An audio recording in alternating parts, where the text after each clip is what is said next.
భూముల విలువలకు రెక్కలు 100 నుంచి 400% పెంపు ఏప్రిల్ 1 నుంచి అమలు ప్రాంతాలను బట్టి సవరణలు సగటున 60% వరకు పెంచే యోచన మార్కెట్ విలువల హేతుబద్ధీకరణతో అదనంగా 40% రాబడికి ప్రణాళిక రాష్ట్రంలో భూముల విలువలు పెరగనున్నాయి బహిరంగ మార్కెట్ రిజిస్ట్రేషన్ శాఖ పుస్తక విలువలకు భారీ వ్యత్యాసం ఉంది ఈ క్రమంలో భూములు ఆస్తుల విలువలను హేతుబద్ధీకరించాలని చెప్పి సర్కార్ నిర్ణయించింది కొన్ని చోట్ల అవసరమైతే 100 నుంచి 400% వరకు పెంచాలని భావిస్తోంది ఈ మేరకు రిజిస్ట్రేషన్ శాఖ అధికారులు సన్నాహాలు చేస్తున్నారు ఇప్పటికే పలు రకాల నివేదికలతో మార్కెట్ విలువల్లో హెచ్చు తగ్గులపై కసరత్తు చేసిన అధికారులు పలు సవరణ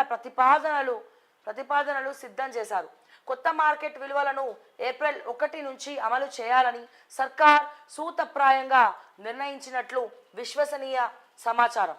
ఏటా భూముల విలువ పెంచాలని అది కూడా శాస్త్రీయ పద్ధతిలో ఉండాలని సీఎం రేవంత్ రెడ్డి అధికారులకు సూచించారు ఈ నేపథ్యంలో తెలంగాణలో ఇన్ని రోజులు రేట్లు ఎందుకు డౌన్ ఉన్నాయి ఇక ముందు ఏప్రిల్ 1వ తారీఖు నుంచి కరెక్ట్గా రేట్లు ఎందుకు పెరగనున్నాయి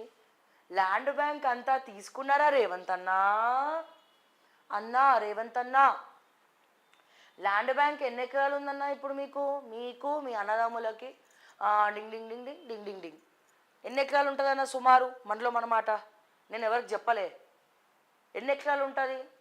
ఇన్ని రోజులు మార్కెట్ డౌన్ అయినప్పుడు ఎవరెవరు కొనుక్కున్నారు ఎక్కడెక్కడ కొనుక్కున్నారు ఎవరిని బ్లాక్మెయిల్ చేసి కొనుక్కున్నారు దీనికి అమ్మినా పైసలు రావు మార్కెట్లో పైసలు లేవు అని చెప్పి ఎమోషనల్ బ్లాక్మెయిల్ చేసి ఏడేడ తక్కువ రేటుకి జల్లడ పట్టిండ్రు ఇప్పుడు ఎక్కడెక్కడ ఎందుకెందుకు మార్కెట్లో రేట్లు పెరుగుతున్నాయని చెప్పి అది కూడా ఏప్రిల్ 1వ తారీఖు అని చెప్తున్నారు కుంపదీసి ఏప్రిల్ ఫూల్ ఏమైనా చేద్దాం అనుకుంటుర్రా మా తెలంగాణ ప్రజలను మా తెలంగాణ రియల్ ఎస్టేట్ను మీరు మొత్తం ల్యాండ్ బ్యాంక్ అంతా కొనేసుకొని లేఅవుట్లు వేసి దాంట్లో కమిషన్ తీసుకునే ప్లాన్లో ఉన్నారా ఎక్కడెక్కడైతే రీజనల్ రింగ్ రోడ్ వస్తుందో ఆ రీజనల్ రింగ్ రోడ్ మీ భూములు ఎక్కడున్నాయో అక్కడ రీజనల్ రింగ్ రోడ్ వస్తుందా సో వీటన్నిటికీ సమాధానం నేను మా రేవంత్ రెడ్డి గారు చెప్పాలి మా రెవెన్యూ శాఖ మంత్రి పొంగులెట్టి గారు చెప్పాలి సిగ్గు లేకుండా గిరిజన భూములు నొక్కేసినటువంటి ఈ రెడ్డి పెత్తందారులు చెప్పాలి గిరిజన భూములు నొక్కేసినటువంటి గిరిజనులను దీక్షకు కూర్చోబెట్టి ఇంకా వాళ్ళని పట్టించుకోకుండా చీమ కూడా కుట్టినట్టు లేకుండా ఆల్రెడీ నేను చూపించిన ప్రూఫ్లతో మాట్లాడమని కొంతమంది మాట్లాడినారు కదా పొంగులేటి కుటుంబ సభ్యుల మీద ఉన్నటువంటి పాస్బుక్లను నేను మొన్న స్క్రీన్లో చూపించడం జరిగింది గిరిజన భూములు ఆఖరి గిరిజనుల్ని కాంగ్రెస్ పార్టీ బతికించట్టు లేదు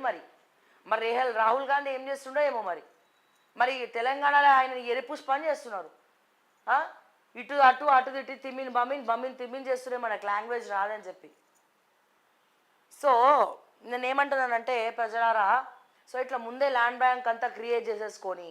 ఒక్కసారిగా ఇప్పుడు కరెక్ట్గా మార్కెట్ రేట్ పెంచుతున్నారట ఎట్లా పెంచుతారు వీళ్ళు ఇప్పటికే వీళ్ళు ల్యాండ్ బ్యాంక్ తక్కువ రేట్లో వీళ్ళు ముందే కొనేసుకున్నారు అంత ల్యాండ్ బ్యాంక్ తక్కువ రేట్లో ఇప్పుడు ₹1 కోటి వచ్చే దగ్గర ఒక 5 లక్షలు ఇవ్వడం 5 లక్షలకు కొనుక్కోవడం సో ఇదన్నమాట ఇట్లా చేయడం సో ఎక్కడైతే రీజనల్ రింగ్ రోడ్ వస్తుందో ముందే అక్కడ తక్కువలో కొనేసుకోవడం రియల్ ఎస్టేట్ ఎట్లాగో డౌన్ అయింది కాబట్టి డౌన్ అయిన దగ్గర మొత్తం భూములన్నీ కొనేయడం తక్కువ రేటుకి తర్వాత వీళ్ళు మొత్తం కొనేసుకొని సెటిల్ అయినాక అప్పుడు పెంచుతారు అప్పుడు పెంచినాక ఏమవుతుంది కోట్లు వీళ్ళకి గుమ్మరించాల్సి వస్తుంది దీన్నే కన్నింగ్ మెంటాలిటీ అంటారు అంటే రియల్ ఎస్టేట్ బిజినెస్ అన్నాడు కదా మరి ఏమంతన్నా నేను బ్రహ్మాండంగా రియల్ ఎస్టేట్ చేస్తా అన్నాడు కదా ఇప్పుడు ఆయన చేసేది అదే ఓకేనా